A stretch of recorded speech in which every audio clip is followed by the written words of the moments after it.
L'heure est grave pour le secteur du tourisme. Au Maroc, l'industrie touristique est totalement à l'arrêt depuis la mi-mars. Selon le ministère du Tourisme, moins de 100 établissements hôteliers sont encore ouverts sur près de 4000 que compte le Royaume.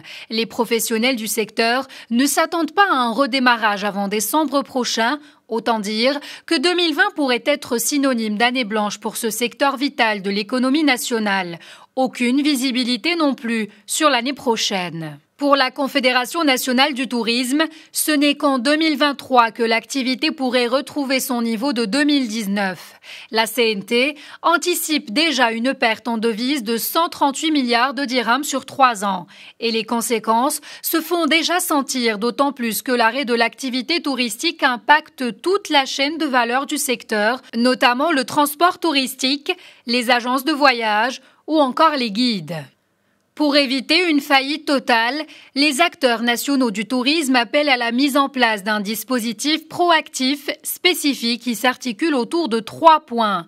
Sauvegarder l'outil de production, maintenir les emplois, sauvegarder la compétitivité de la destination Maroc. Pour sa part, l'Office national du tourisme marocain a lancé une campagne pour encourager le tourisme national intitulée « Alaman Tlaqaw ». Le Maroc n'est pas la seule destination à souffrir des effets du coronavirus. L'Organisation mondiale du tourisme prévoit une baisse de 20 à 30% en 2020 du tourisme international par rapport aux chiffres de 2019, soit quelques 440 millions de voyages et environ 450 milliards de dollars en moins.